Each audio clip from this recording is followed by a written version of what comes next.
بسم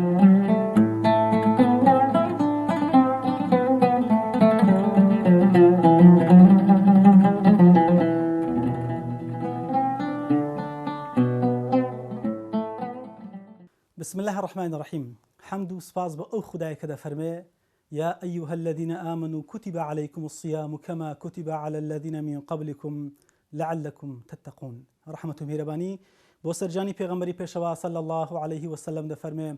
من صام أو من قام رمضان إيمانا واحتسابا غفر له ما تقدم من ذنبه. خوش بسان سلام و رحمتي خواهي قورتان لسر بي. خوش حال و بختورين كخواهي قورا درفتو تمن و ماويدان لعالقشتري تازي برنامج بفر با خزمتي اوي عزيز و خوشويست گشتينوا. لعالقي رابردوي برنامج بفر باسمان لباسي پیشوازي بو لمانجي پیروزي رمضان. لم برنامج دا تورا كمان تايبت دبي پلان و برنامج و چاکسازي واروها پلان دانان اخو ايمت سون بتوانين لمانجي رمضان همو كاتو ساتكاني رمضان بهل بقوزينو لشيسمان نروه. اخو پلان چیه؟ پلان من چبه لمانجی پیروزی رمضان بۆ ئەوەی ئێمە بتوانین بە باشترین شێوە لە هەر هەموو کاتەکانی مانجی پیرۆزی ڕەمەزان کەلک وەربگرین لەبەرەوەی مانجێکە کە عیبادەت و پەرستیدا بە ئەضعاف مضاعفە خوای گەورە بۆ ئێمەی ئەژمارەکە. کەسێک کە نەخۆش بێ بەرنامەی چ بێ ئەو کەسانەی کەوا کاسبن چۆن بتوانن کەسابەتەکەی خۆیان ئەداکەن و لە هەمان کاتشا کاتەکانی تریشان لە عیبادەتە سەرف بکەن. ئێمە دەمانەوێت زیاتر ئەو بابەتە شەنوکە بکەین لەگەر یاریدەری پرۆفیسۆر بەڕێز دکتۆر ئیبراهیم سەنگەسەری دەچینە خزمەتین ئەو پرسیارە و چەند پرسیارت ئاڕاستە دەکەین بۆ هۆیەکە بتوانین ئێوەش تا دواساتی بەرنامە بینەرمان من بۆ هۆی بتوانین ڕزامەندی خوای گەورە بەدەست بین. دکتۆر جان سەلامی خوای گەورە لەسەر بە زۆر بەخێر بێ. سەلامی خوای گەورە لە ئێوەش و لە بینەرانی خۆشەویست سپاس بۆ دەرفەتە. بەڵێ کاکتۆر جان سەر تا دەمێ پرسیاری وکەم ئاخۆ پلان چییە و هەروەها ئێمە بتوانین یان بڵێن ئاینی پیرۆزی ئیسلام چەندە گرنگیدایە بۆ ئەوەی کە پلان لە بەرنامە ڕێژی بە شێوەشی گشتی و هەروە لە مانجی ڕەمەزانیشا بۆەوەی هەڵەکان بقۆزیتەوە. بسم الله الرحمن الرحيم. الحمد لله والصلاة والسلام على رسول الله وعلى آله وصحبه ومن والاه. اللهم بارك لنا في شعبان وبلغنا رمضان. سپاس بۆ دەرفەتە و داواکارم لە خوای پەروەردگار بمانگەێنێتە ڕەمەزان مردووە خۆشەویستەکانمان شوێنیان ڕووناک بێ ئینشاءڵڵا لەو مانگە و بگەینە ڕەمەزان ئەو پەتایانە مابێت ئینشاءڵڵا و دەرگاکانی مزگەوت و ماڵەکانی خوددا لە بەندە ڕاستەقینەکان و شەیدایانی مزگەوت کرابێتەوە ئینشاءڵڵا. پلان وەکو زانایان باسی دەکەن دەڵێن پلان کردەیەکی زیهنیە عەقلیە یعنی عەمەلی نییە پلان. پێشەوەی دەست بە کردەوەیەک بکەین بیرکردنەوە لە پلان لە پێشەوە دێت کەواتە کردەوەیەکی بیریە بریتیە لە دیاریکردنی چەند ئالیەتێک و چەند هەنگاوێک و چەند پێداویستیەک کەوا دەیان هاوێژی یان جێبەجێیان دەکەین یان ئامادەیان دەکەی بۆ گەیشتن بە پلانێکی دیاریکرا. ئەگەر بینە سەر بابەتی ڕەمەزان ئێمە شتێکمان هەیە کە بریتیە لە ڕۆژبوونی مانگی ڕەمەزان حتمیە کوتیبە عەلەیکم الصیام حتمیە دەبێ بە ڕۆژوبین بۆ ئەوەی ڕەزامەندی خوا بەدەست بێنین کەواتە ئەوە ئامانج و مەبەستە. لێرەدا چەند ئالیەتێک هەیە کەوا ئێمە پێویستە دای بنین بۆ ئەوی بگەینە ئەو ئامانجە چونکە لە ئەگەروانە بێت وەکو پێغەمبەر صلی الله عليه وسلم دەفەرموێت رب صائم حظه من صومه الجوع والعطش. ڕۆژوگری زۆر هەیە کەواتە ئامانجەکەی نەپێکاوە تەنها برسی بووە تەنها تینو بووە کەواتە پێویستە چەند ئالیەتێک دابنین بگەینە ئەو ئامانجەی کە خوددا لە پێغەمبەر صلی الله عليه وسلم بۆ ئیمانداران دیاریان کردووە. گرنگی پلان لە ژیانی مسلماندا لە ئیسلامدا زۆر گەورەیە. خوددا سبحانه وتعالى خۆ دەیتوانی ڕاستە و خۆ دنیا بە کون فەیەکونێک بێنەتە دی بەڵام خوای پەروەردگار بە 6 ڕۆژ وەکو بڵێ ئێمە ڕادێنێ بۆ ئەوەی شتەکانمان بە هەنگاو بن. وەقصد فی مەشیک بزانە هەنگاوەکان چۆن داوێ فەئیذا فەڕەغتە فەنسەب ئەگەر لێ بوویەوە دیسان بوەستەوە هەنگاوی تر باوێ ناوێ بوەستی و ئیلا ڕەبیکە فەرغەب. ئیمام ئەبوو حامید غەزالی ڕەحمەتی خوای لەبێ لە ڕاوەی هەرسێک ناوی پیرۆزی خوددا الخالق الباری المصور دەڵێ خەڵکانێک هێوا دەزانن ئەو سێناوە هەرسێکیان بریتیە لە یەک ناو بەڵام دەڵێ لە ڕاستیدا مرادف نین بەڵکو هەرێکێکیان واتایەکی جیا دەبەخشێت. اینجا ئیمام غەزالی دێ بابەتەکەشی دەکاتەوە وەکو لێرەدا خۆی دەکاتە ئەندازیارێک دەڵێ ئەگەر بمانەوێت پلانێک خانوویەک دروستکەین ماڵێک دروستکەین یەکەم جار چ دەکەین پلانسازیەک نەخشە سازیەک دادنین ئەوەی لە خولیاماندا هەیە دەمانەوێت چ خانوویەک دروستکەین وەکو نەخشەکە ئەوە پێی دەگوتێ مەرحەلەی خەڵقە الخالق. دوو هێنانەدی ئەو نەخشەی کەوا دامان ناوە بێنینە واقع ئەوە پێی دەگوتێ ئەلباریع ئەوە مەرحەلەی باریئە. لە کۆتاییدا کە چونکە زۆر خەڵکەیە پلانی هەیە بەڵام جێبەجێ ناکە کە جێبەجێشت کرد نابێ وازی لێبێنی لە کۆتاییدا وێنایەکی جوان پیشان بدا لە دەرەوە دەفەرمی ئەوە المسەور. خدا سبحانه وتعالى بۆ دروستکراوەکانی خۆی بەڵێ بێگومان دەفەرمێت الخالق البارئ المصور خوا بە اعتیباری ئەوەی کەوا نەخشەدا دەڕێژێ بۆ هەر بوونەوەرێکی خۆی الخالقە بە اعتیباری ئەوەی کەوا ئەو نەخشەی کەوا دانراوە لە قەدەردا ئەو مرۆڤە ئەو دروستکراوە بەپێی ئەو پلانە خودداییە بێتەجێ ئەلباریئە. لە کۆتاییشدا ئەو دروستکرا وێنەیەکی جوان پیشان بدات ئەو المسەویرە کەواتە پلان لە ئیسلامدا زۆر گەورەیە. خوا سبحانه وتعالى لە سوورەتی حەشر دەفەرمێت یا ئەیها الذین آمنوا اتقوا الله ولتنظر نفس ما قدمت لغد. خەڵکین لەخوا بترسێن بزانن هەر کەسێک لە ئێوە بۆ سبەی خۆی بێگومان قیامەتە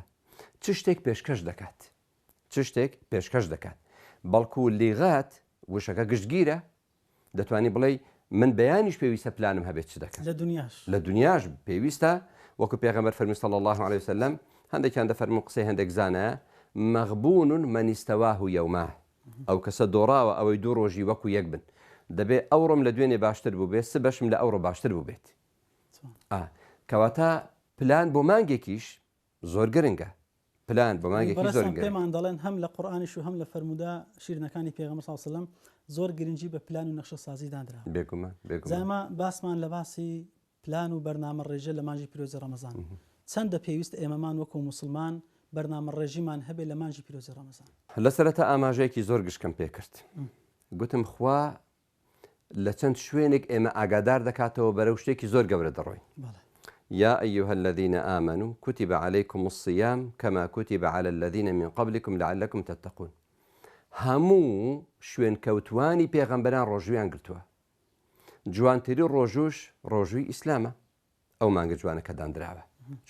چونکە اليوم أكملت لكم دينكم وأتممت عليكم نعمتي ورضيت لكم الإسلام دينا.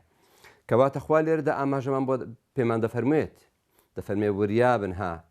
ئێوە بەرەو مانگێک دەڕۆن خۆتان لە سەرشانتان قورس نەبێ لەسەر گەلانی تریش واجب بووە ئەوە خاڵیەک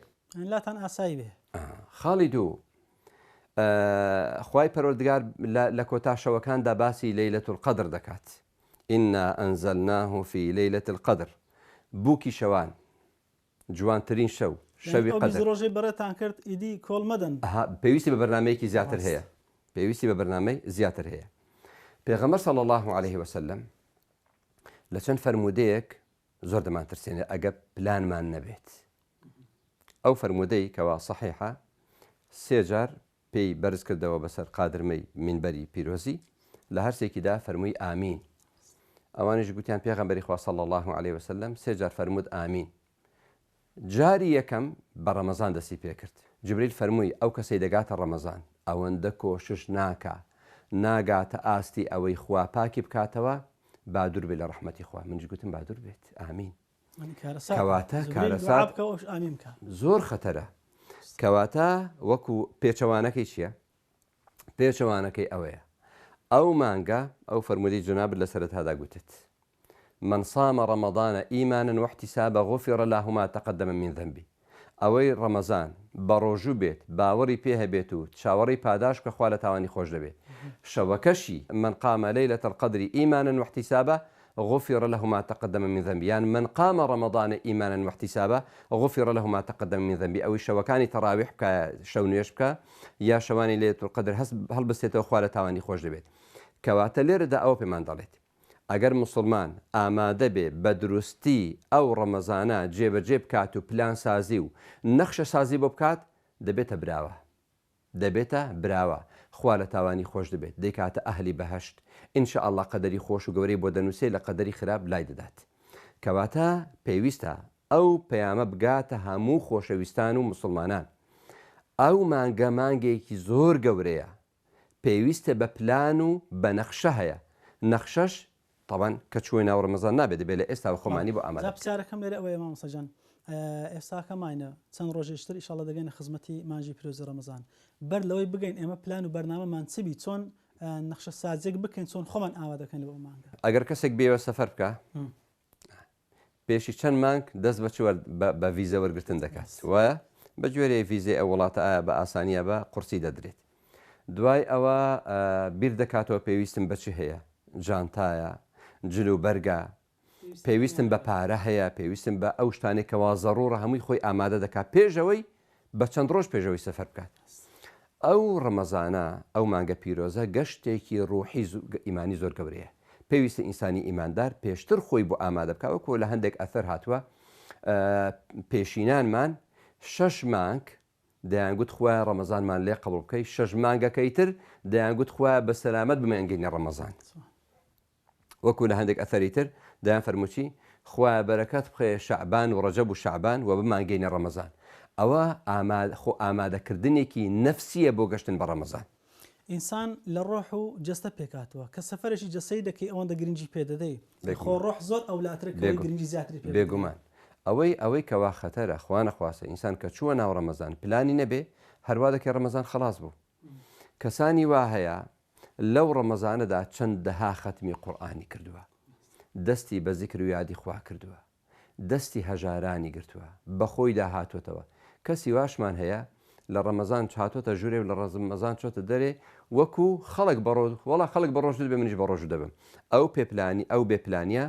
زۆر کەمەرچکێن و زۆر پشکێنە بۆ ئینسانی ئیماندار خوا نەخواستا ئەوەی بێ ئەو فەرمودەش دەیگرێتەوە کە دوعای جبریل و ئامینی پێغەمبەر بەڵێ بێگومان کەواتە پێویستە موسڵمان ئیمانیان خۆی ئامادە بکات خوا دەگەمە ئەو مانگە هاوکاریم بکە پشتیوانم بێ و ئینشاءالله بێگومان ڕۆژوەکان بە ڕۆژوو دەبم ئەگەر کەسێک نەخۆشە بەو شێوە خۆی ئامادە دەکات پرسیار بکە باشە مامۆستا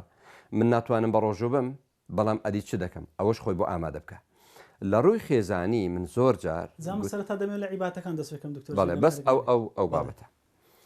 من زۆر جار بە خەڵکی دەڵێم بەخۆشم دەڵێم زۆر جار لە خۆمەوە دەست پێم پێک بە منداڵەکان دەڵێم گوناحە ڕەمەزان بە تایبەتی کۆتا شەوەکان بە بازار ئێمە خۆمان سەرقاڵ بکەین ئەو خەڵکەی ئێمە قسەمان نییە لەسەر ئەو خەڵکی کەوان نەبووە نەدارە ڕەنگە چاوەڕێ بکە کەسێک پارەیەکی بخاتە ناودەست ئەویش جلوبەرگی منداڵەکان ئەوە هیچ گلیان لێ ناکری بەڵام خەڵکی وامان هەیە الحەمدولله هەبووە زۆر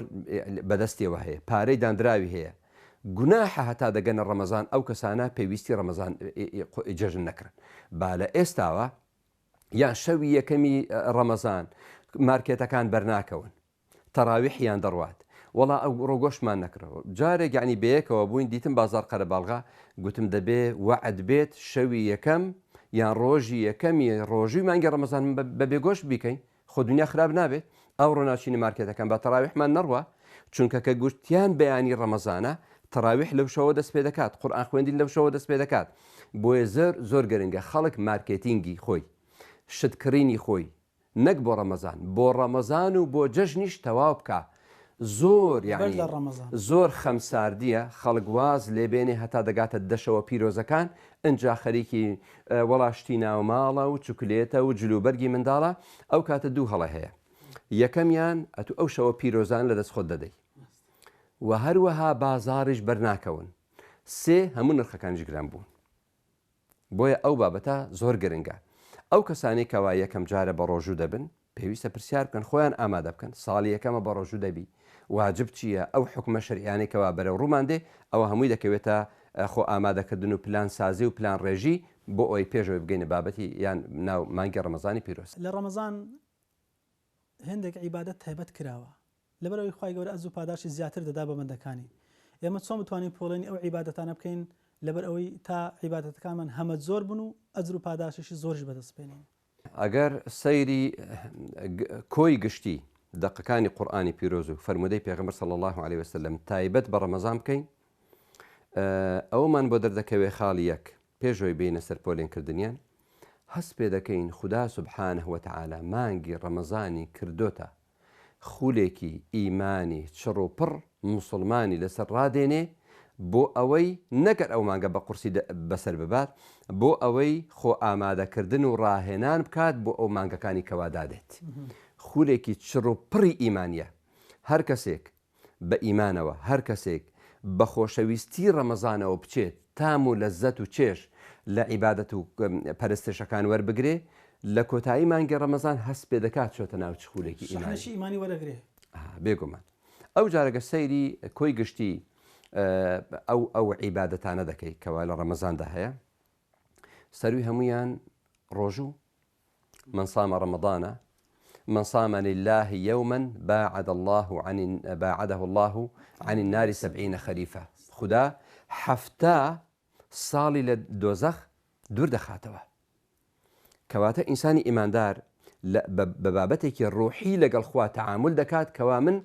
لعلكم تتقون ئەو فەرمودە تەفسیری ئەو بڕگەی ئەو ئاەتەیە من بەهۆی ڕەمەزانەوە چیە وەصیام جونە من خۆم دەپارێزم لە ئاگری دۆزەخ کەواتە ڕۆژوو هەندێکیان یعنی ئەو شتانێکەوە بەلاشە دەکرێت وەکو ڕۆژوش عیبادەتێکی زۆر ینی زۆر سەرنج ڕاکێشە تو حەڕەکە دەکەی چون و هاتنی بەس ناخۆیەوە بەڵام لە حەجدا عیبادەتێکە دەچی و دێ و دەشخۆیەوە بەس یعنی مەمارەسەی جنسی ناکەی لە نوێژدا جۆرێکی ترە ئەو پۆلێنکردن و ئەو گۆڕینە جۆرێک لە چێژ دەداتە پەرستنەکان بەڵام نوێش چۆنە ئەتو نابێ قسە بکەی لەگەڵ غەیری خوای پەروەردگار و نابێ حەڕەکەش بکەی زیاد لە پێویست و نابێ هیچ شتێک بخۆی و هەموو شتەکانت ئینە سەڵاتی لله رب العالمین بەس بۆ خوای سبحانه وتعالى جۆرێکی تری عیبادەتکردن لە مانگی ڕەمەزان قورئان خوێندنە ڕەمەزان مانگی قورئانە ڕەمەزان شهر رمضان الذي أنزل فيه القرآن أو يك لولا دفرميت إنا أنزلناه في ليلة القدر إما لما شوي قدر داهنا ومن أخوار خوا دفرمي شهر رمضان الذي أنزل فيه القرآن زانان بكوي أو دعاتنا دفرمون رمضان قرآني تدهات وتخوار ولا شوي قدر كواتق شوي قدر بشكل شوي شيء بشكل رمضان أو رأي راجحة شو كان دي كانت عندك تري هي ضلتي پازدەی شعبان و ئەوانەی بەڵام ڕاجح ئەوەیە کەوا دەکەوێتە ڕەمەزان و کۆتا شەوەکان و کۆتا ویترەکان باز دەکا الصيام والقرآن يشفعان لأصحابها هەرتووکیانی بەیەکەوە بووە و پێغەمبەر صلی الله عليه وسلم حاڵەتێکی تایبەتی هەبووە ساڵانە لەگەڵ جوبرائیل عليه الصلاة والسلام دەوری قورئانیان بەیەکەوە کردوتەوە بەڵکو دەگەڕنەوە لە ئیمام مالیک و غەیری ئیمام مالیک کەوا ڕەمەزان داهاتووە هەرچی کتابەکانیان نەداخستووە فەرموویەتی مانگی قورئانە کە تەڵەبە هاتوون داوای دەرسیان گوتێتی واز لە دەرس بێنن بە ئەو مانگە خەریکی قورئانی پێویست چونکە مانگی دابەزینی قورئانە چونکە یعنی لاساییکردنەوە یان شوێن پێ هەڵگرتنی یان یەکەم جێبەجێکردنی فەرمانی خوایە خوا قورئانی لەو مانگەدا هێناوە ئێمە یادی دەکەینەوە شوێن پێ هەڵگرتنی پێغەمبەر صلی الله عليه وسلم کەوا قورئانی زۆر خوێندووە لەو مانگە پیرۆزەدا لەو مانگە پیرۆزەدا و ئەگەر ئێمە بە ڕۆژوو بین و قورئان بخوێنین پاداشتی زیاترە و زیاتر چونکە ڕوحمان زیاتر ئامادەیە کە تەفاعل بکات و تێکەڵ بێت لەگەڵ قورئانی پیرۆز جۆرێکی تر لەو عیبادەتانەی کەوا دەکرێت نوێژ شەو نوێژ بە تایبەتی جارە نوێژەکان بۆ خۆیان نوێژەکان بۆ خۆیان بەڵام نوێژی فەرز خێری زیاتر لە نوێژی فەرزەکانی مانکاینتر چکە تو بە ڕۆژووی سنەتێک بە فەرزێکە دێتەوە سەر بابەتی شەو نوێژ یعنی هەندێک خەڵک گوتویانە خەڵکێکەوە خوێندەوارێکی بەسیتی هەیە دەیانەوێ بەدەستێکیان لە پشتە ئومەت سار بکەنەوە لەو عیبادەتانێکەوە ئومەت بە کۆدەنگی هێناوە وەڵا پێغەمبەر وازی هێناوە لە تەڕاویح ئەو ئەفەندیانە کە خۆیان ناو لێناوە بەداخەوە ینی مەلای ڕەسەن نین هێناویانە لەسەر هەندێک شوێن دەردەکەون وەڵا ئەوە تەڕاویح لە ڕەمەزان پێغەمبەر وازی لە هێناوە بۆ ئەفەندیانە دەڵێن قوربان ئیمام ئەبوو حەنیفە و ئیمام مالیک و ئیمام شافعی و ئیمام ئەحمەد لە توو شارەزاترن پێغەمبەر صلی الله عليه وسلم ڕەحمەتەن بە ئومەت بۆی لەسەریان فەرز نەبێت کشایەوە ماوەیەک بەڵام عومەری کوڕی خەتاب جێبەجێ کرد یعنی ئەو ئەفەندی خۆی لە پێغەمبەر صلی الله عليه وسلم جا بەڵام دوای ئیمام عومەری کوڕی خەتاب هێنایەوە مزگەوت و سەحابەکانیش هەموو کۆدەنگ بوون لەگەڵی بۆتە حکمێکی کەوا کۆدەنگی لەسەر واجبە جێبەجێ بکرێت.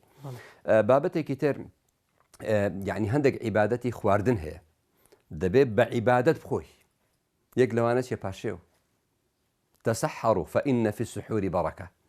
پاشێو بکەن چونکە بەرەکەت لە پاشێودا هەیە بەرەکەت لەو ڕزق و ڕۆزێدا هەیە کەوا دەیخۆی ماڵ ڕزقی دەکەوێتە ناو و هەروەها ئەو خواردنی کەوا دەیخۆی زۆر بە بەرەکەتە بۆ لاشە. دیسان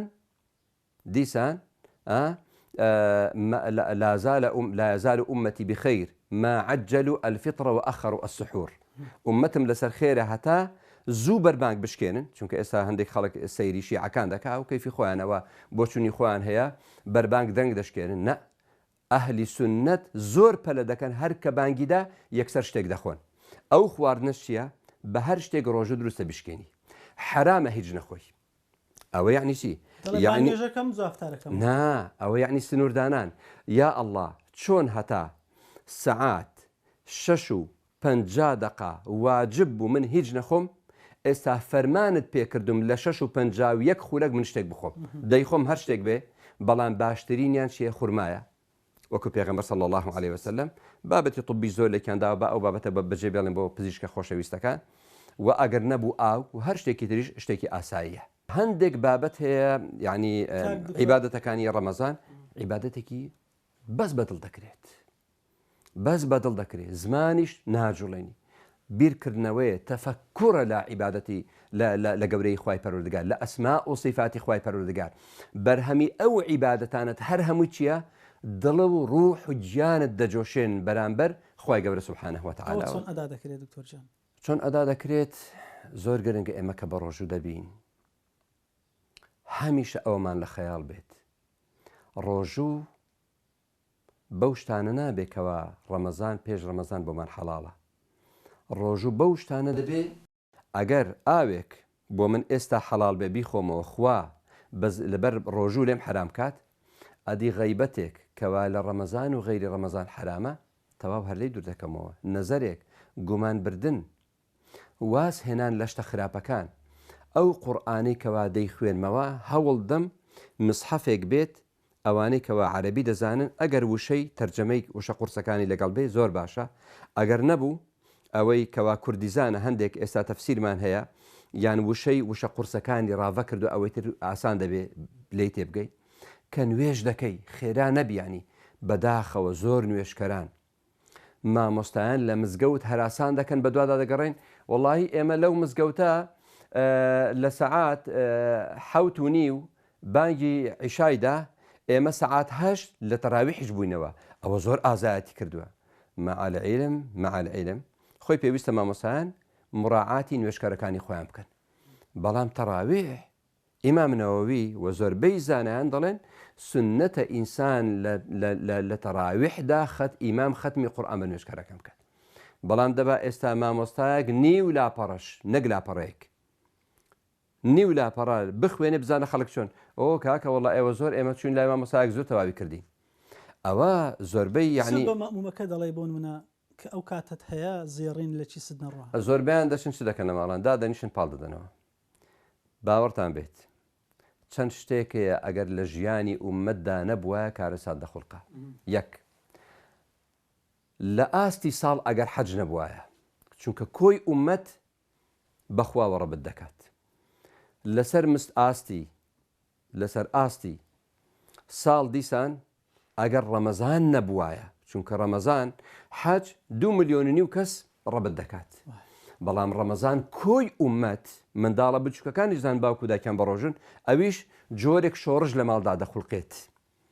هەمویان بە ڕۆژوون منداڵەکان دەڵێ منیش بە ڕۆژوم هەتانی وڕان مهم ئەوەیە هەست پێکردنە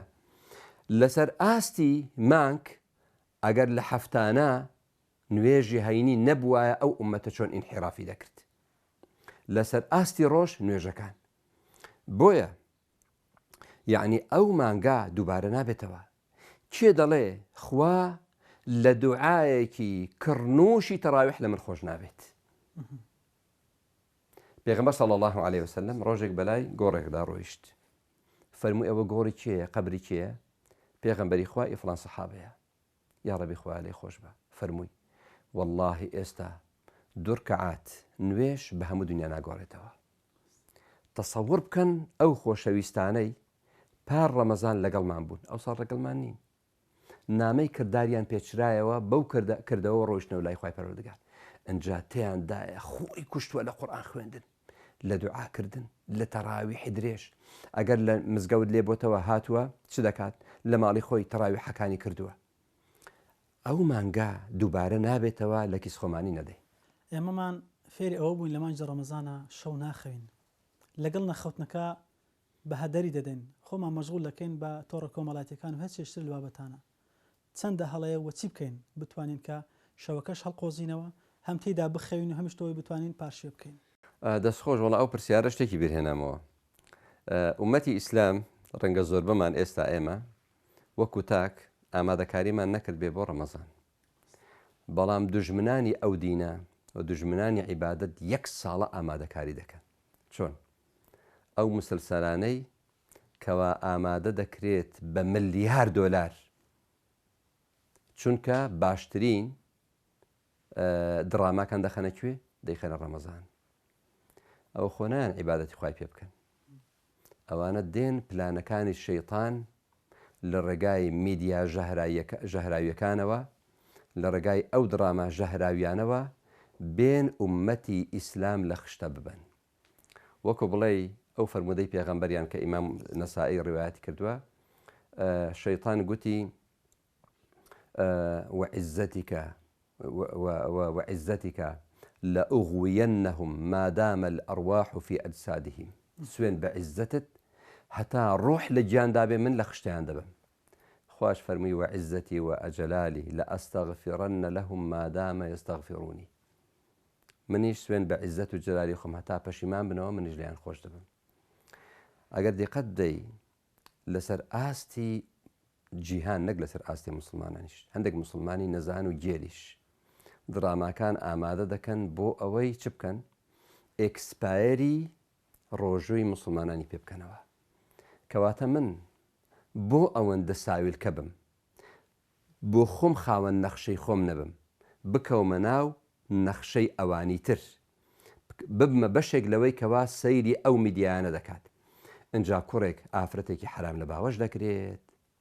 ئافرەتێک بێ ئەوەی لێ مارە بکرێت، ئەوە منداڵەکەیان گەورە بووە ئەو جار دەچن مارە دەکەن، ئەو جار سەیری درامایەک دەکاکەوە عەرەق دەخواتەوە، ئەو جار دانیشتن بەرامبەر فەیسبووک ئەو کاتە زێڕینانە، ئەو جار ئەو شەوانەی کەوا ڕەمەزان دەڵێن وەڵا خراپە و خەڵک تێکەڵاو دێ، بەڵام بڕۆ گازینۆکانی ئیسکان و گازینۆی شارەکان سیر بکە بزانە چۆن قەرەباڵغ دەبێت بە قومار و بە دۆمینۆ و بە ئەو جۆرە قومارانی کەوا دەکرێت. زۆر هەڵەیە مسلمان ئەو کاتە پیرۆزانی لە دەستخۆی بدات، بکەوێتە ناو ئەو هەڕەشەی پێغەمبەر صلی الله عليه وسلم کە فەرمووی رب صائم حظه من صومه الجوع والعطش. ڕەنگە زۆر ڕۆژوگر بەشیان لە ڕۆژوەکەیان تەنها برسیەتی و تینوێتی بێت، واتە هیچ خێریان بە خۆیان کۆ نەکردوێتەوە. ڕۆژوو پێش ئەوەی ڕۆژووی زمان بێت، ڕۆژووی دڵ و ڕۆحە، ڕۆژووی چاوە، ڕۆژووی گوێیە، ڕۆژووی دەستە بە دەست نەکەوتنی حرامەکان. ئامانج لە ڕۆژوو لەعەلەکم تتەقونە. ئەگەر ئێمە ئاوامان کرد بۆ نمونە کە مسلسلەیەکە تەماشا دەکەین، دنیایەک نەزەری تێدایە، جگە لەوەی کە کۆمەڵێک دەرست دەدا، دەرسی شەیطانی، ئەمە دەگەینە ئەو پلە و ئامانجەی کەوا لەعەلەکم تتەقونە. بەو شێوە یعنی ڕوشاندنی ئێمە حکم نادەین لەسەر ڕۆژی خەڵکی، ئینشاء الله خوا قبول دەکات و لە تاوانبارانیش دەبورێت،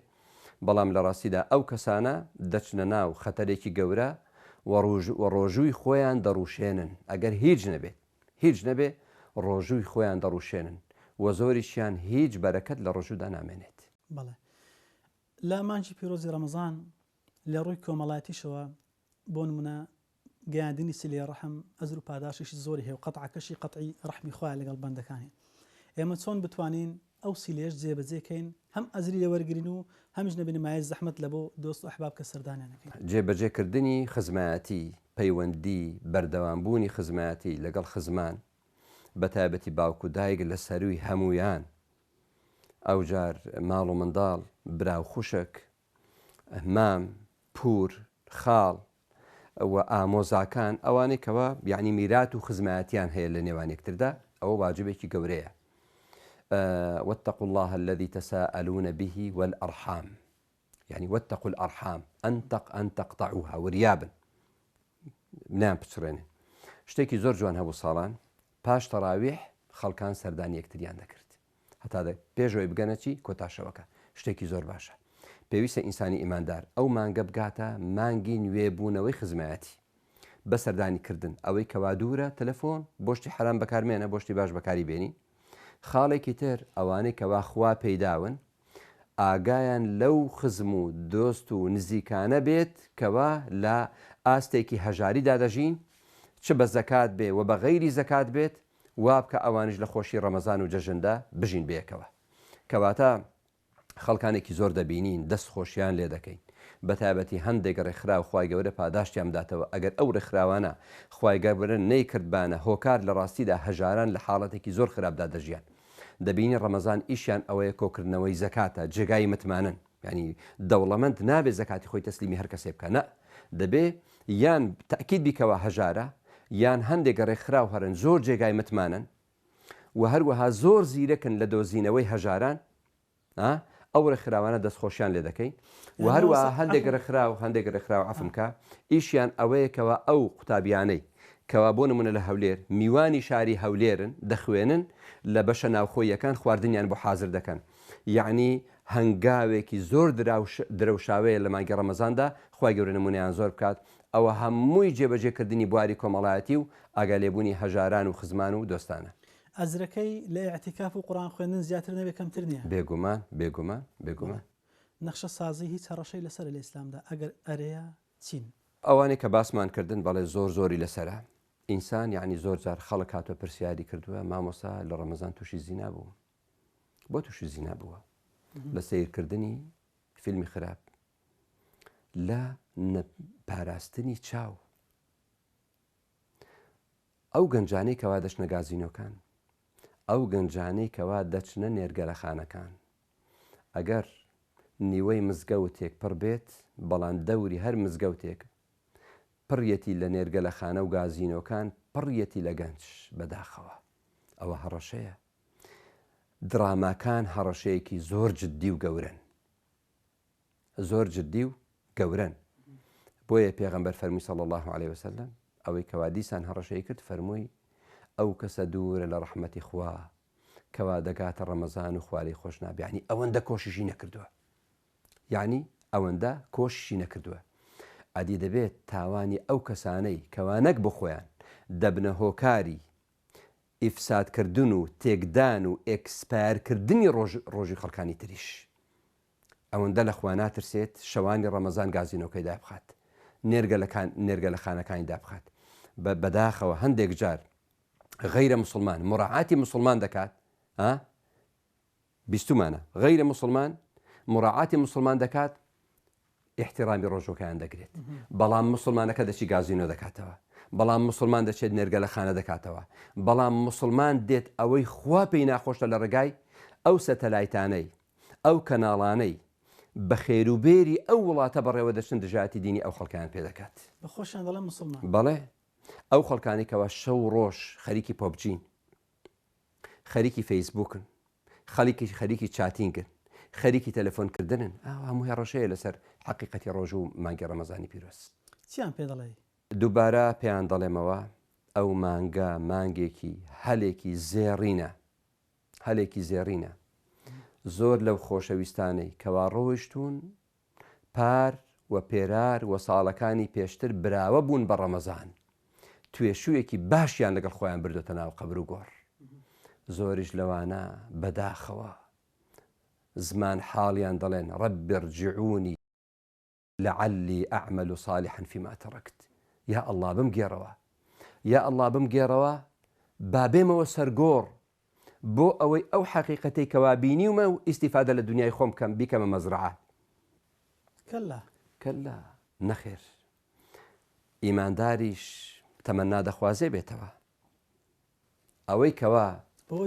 ڕۆژی 1000 سبحان الله کرد بە دەکاتە 2000 بەڵێ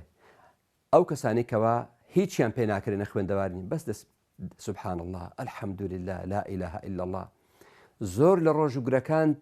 ئاوا تەخوازن بێن سەردانی ماڵ و منداڵی خۆیان بکەن زمان حاڵیان دەڵێن چی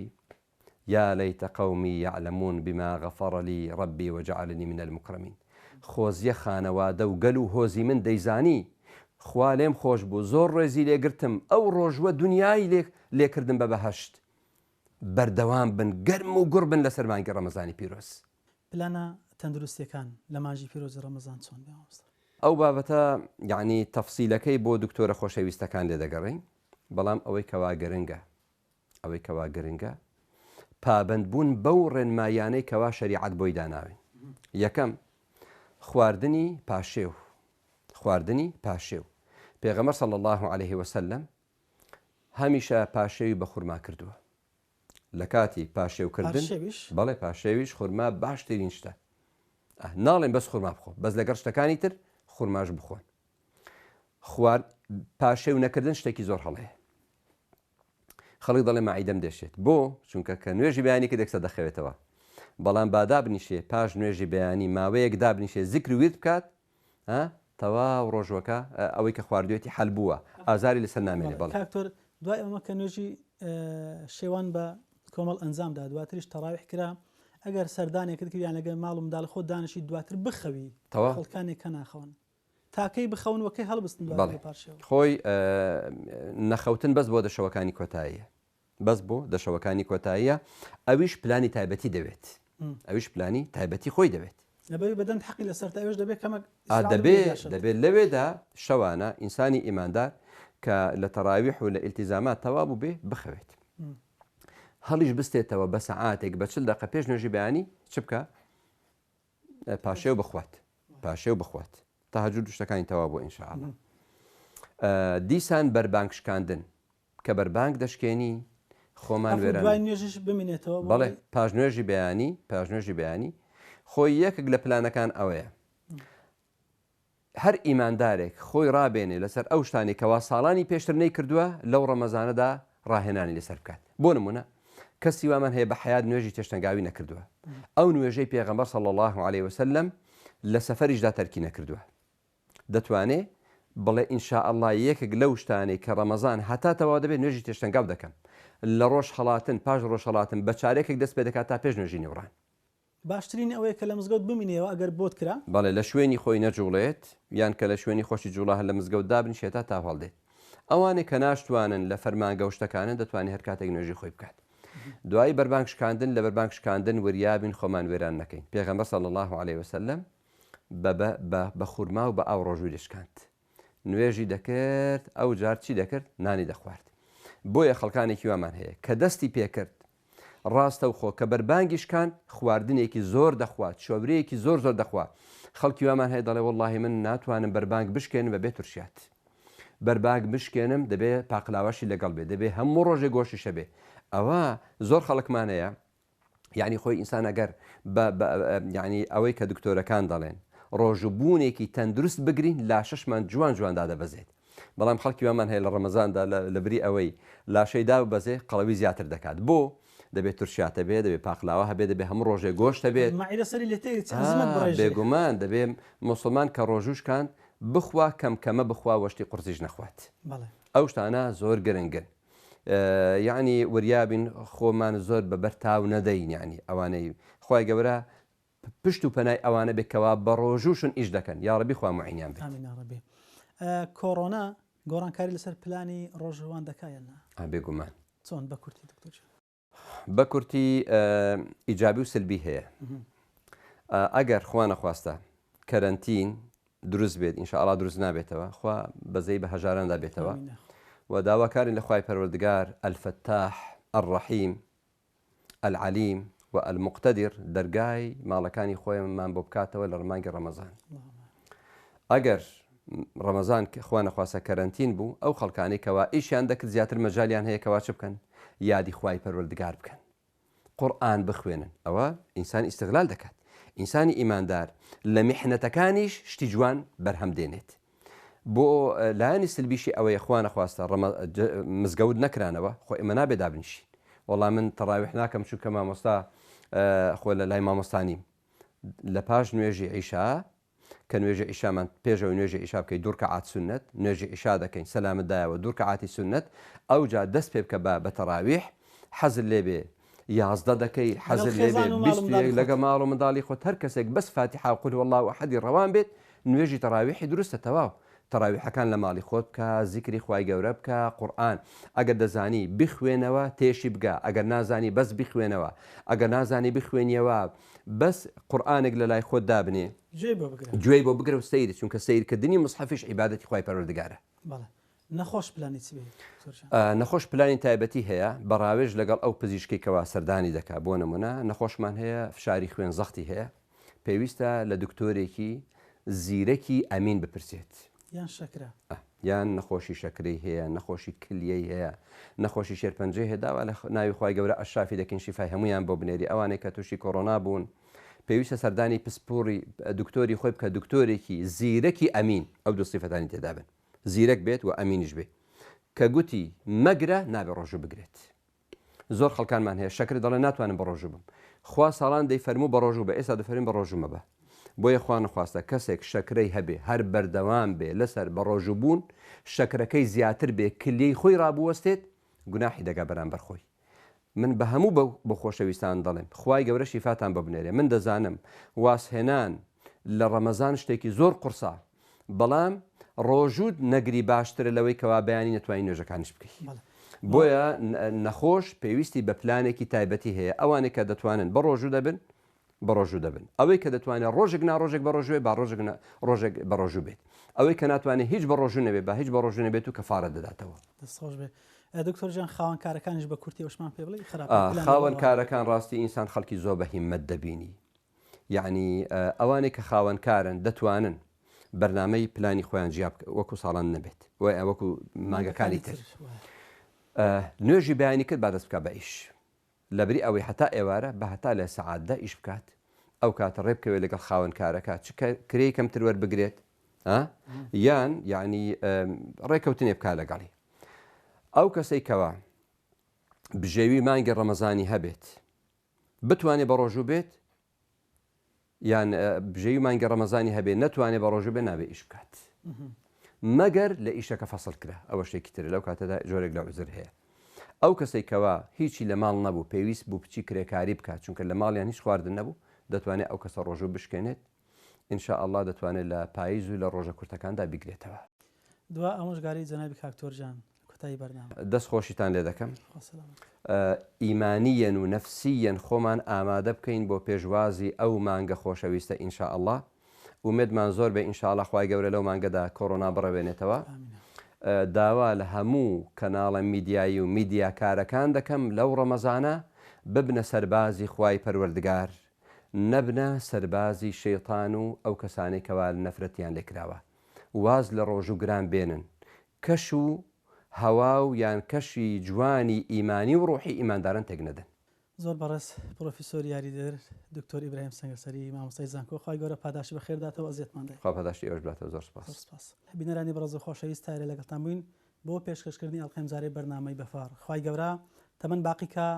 بۆی بە مانجی پیرۆزی ڕەمەزان بمانگەێنی و مۆفەقمانکە ئاوا لە خزمەتی بین کە بتوانین ڕەزامەندی خوای گەورە بەدەست بینین تاکو دیدار بە خوای گەورەتان سپێرم. سلام علیکم